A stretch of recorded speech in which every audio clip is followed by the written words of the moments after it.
Welcome. Okay, so this is the first video I've taken. Excuse any nerves, weird voices, faltering words, the usual stuff. I thought I would go big for the introduction, and I'm going to open one of these, which is called a Pokestars Buyback Edition. Basically, they're like a mystery box. They will put in random things like graded cards. Example, this one here, not from one of these, but still graded cards. They'll put in random booster packs, boxes, anything like that. They're a relatively high-priced item in New Zealand purely because they have to be shipped straight from America. There's only one place that they come from, as far as I'm aware, so they put quite the ticket on them. But I'm going to open it up and see what's in here. I've heard mixed reviews on them. Some of the reviews say, yeah, they're really, really good. Other people say, oh, they're quite naff, you don't really get anything great in them. But, hey, all for a bit of fun and to see what all the fuss with them is about. So let's get into it. I'm going to try to not cut the box. There we go. There's going to be a hell of a lot of noise, sorry. Oh, sorry, headphone users. So they come in a box. I've watched a few videos on YouTube of people opening these. And yeah, so they come so that you don't know what it is. Feels like a slab. So, literally, box.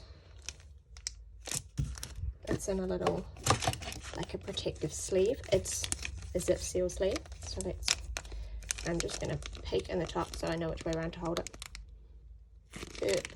I know, I still can't tell. There we go. Still can't tell. Oh, donut.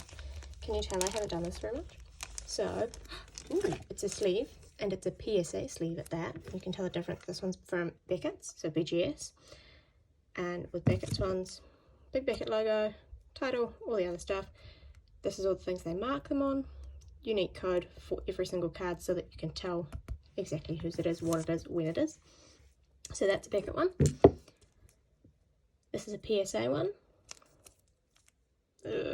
I'm so nervous to turn it around. I don't want it to be anything terrible. Oh. No, it's going to be good. No matter what it is, it's going to be good. It's going to it positive, guys. Ready? Ah, cool! Oh my goodness, that's actually really cool. So it is a Charizard. It is from Hidden Fates. It is in a mint PSA 9. Ooh, I tell you what, for all of the kind of half-half reviews these have, even if all you're getting is a slab with like a half-decent card in it. I mean, this one to me is really decent. I don't know why. I really like the art in it. I like the shine in it. I like the holo. It's also still packed in its cute little sleeve. But even if you were getting something that was sort of not as great, you're still getting a slab to add to your collection. For me, this was my only slab. I have a whole bunch of other cards that I want to send to get graded. I've never gone through the grading process before. It's something I intend doing. I also intend videoing it because I want to send this beautiful boy and some of his other friends, like a Rainbow Pikachu. Shh. Okay, yes, I do have one. I want to send them off to get graded as well. There are some other cards that are in my collection. I've got some random shadowless ones from Vivid Voltage, some ones from Evolutions that I want to send off and get graded. But I've never gone through the process before, and I figured, I know I'm not alone there. So I thought what I would do is document my process of going through grading, initially starting with my own, looking at a card, seeing what it looks like, having a look at the centering, scratching, all that sort of stuff. Looking at different paperwork, how you fill it out, what you do, things that you need to be aware of if you're going to be looking at doing that process. And then things to expect when you get a card back. So when you compare the two of these as an example, so at the back, pretty standard.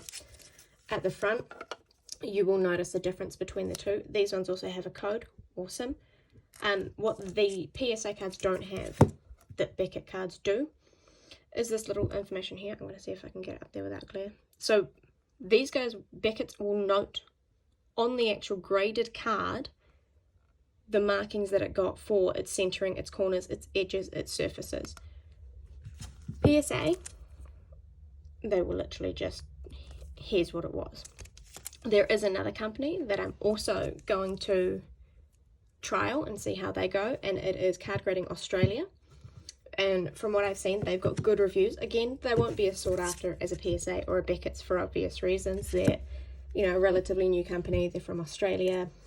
They're not going to be anything massive, but they will be at some point, I think. You know, everybody wants to get cards graded. If there are massive delays with some of the other guys, and with the world the way it is currently, people want to get graded cards. For me, getting a card graded, I'm not actually getting them graded specifically for their financial value.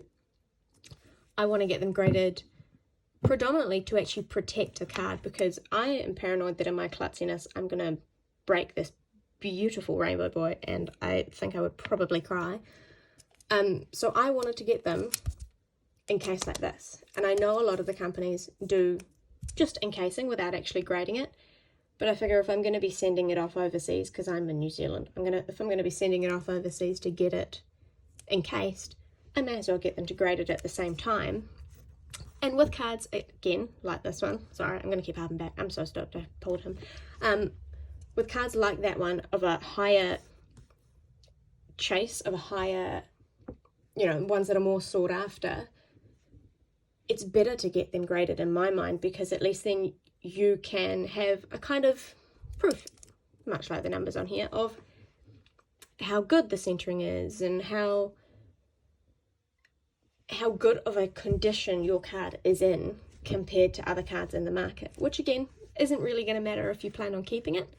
But if there comes a time soon or way down the track where you actually decide, no, I want to sell it, having a graded card is always better than having an ungraded card. Even if it's got a poor grade, it still gives a buyer a solid idea of the condition a card is in, and because it's in a slab like this, there is less concern when it comes to shipping it that a courier is going to drop kick it at you and crease the card up, damage the card, or that it's going to get hit with water and get damaged that way.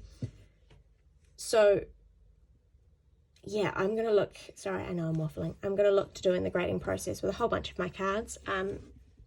I hope you guys will want to join me along the way. If you have any pointers, please feel free to let me know, because again, as I said, I've never done it before. This one I literally got, I bought something off eBay, and this was part of it. You got a random PSA graded card or Beckett graded card, and that was what I got, and I'm actually really, really happy with it. It's a Hollow Ninetales, legendary, shiny, shine, shine, shine. Yeah, I'm still really stoked with this. It's another one for the collection. Woo!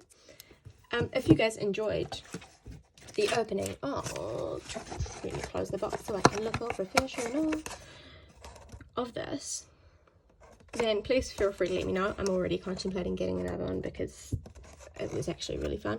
But yeah, that was actually really good. I can understand where some people may have had, you know, 50-50 reviews. If you got like less than what you were expecting, then you probably kind of go, oh. But with me, like, I went into it with no expectations. I've watched a few YouTube videos about them. I've done a little bit of reading about them, but aside from that, I was totally blank slate with it. I was going into it totally open-minded, thinking, well, it could be an absolute dud, but no matter what it is, it will likely be something that I don't currently have in my collection, and it'll be something I can add to it. And if it's not, you know, if it's something I've already got that's going to be a double up, then I can always gift it to somebody else. You know, there's always a positive at the end of it. I know a lot of people think it's kind of fruity and kind of corny, but I always try and find a positive, even if you get like, about the only positive I cannot find is in Steam Siege. I don't know why, I cannot with that. I can't. Anyway, so this is the boy that we pulled from this one today. I'm going to do another video in a few days time about basically looking through some of the cards that I've got. No, I'm not bragging, I kind of am. Looking through some of the cards that I've got, looking at cards that I want to get graded. I want to do a bit of I don't know, like I kind of want to start from the ground up with how Pokemon cards work, because I'm relatively new to collecting them, and I know that I'm not alone there, and I know that there are other people that, like me, will have started with a complete, like, no knowledge whatsoever. I mean, I've had Pokemon cards for a while, but I've not been what I would call a collector.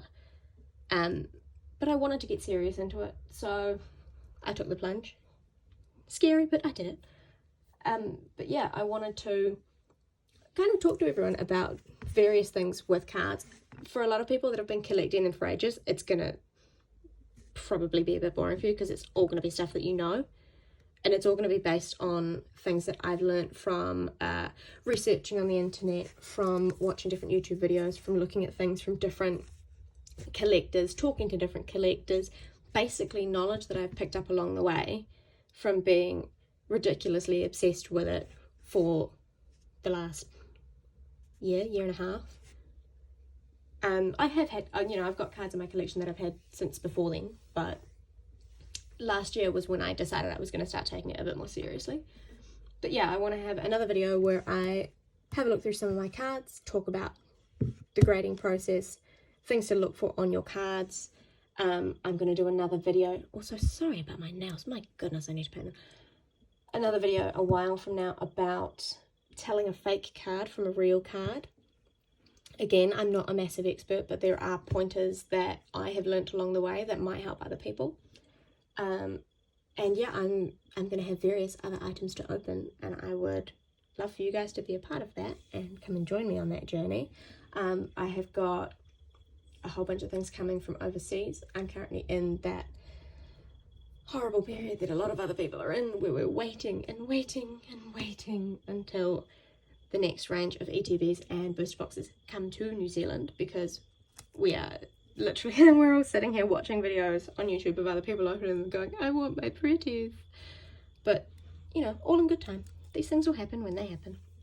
But yeah, if there's anything that you guys would be interested to know about card collecting, card storage, basically card anything, then feel free to let me know. I'm going to do some opening of some Japanese cards soon. I'm going to go through some of the Japanese cards in my collection and, again, not brag about them, but kind of brag about them. Show them off. Some of them are in the newest collections that are coming in English. Some of them aren't. I've opened some Shiny Star V. I'm going to open some more. Yeah, I have many, many plans. Please feel free to join me. And yeah, thanks for joining me now. Bye.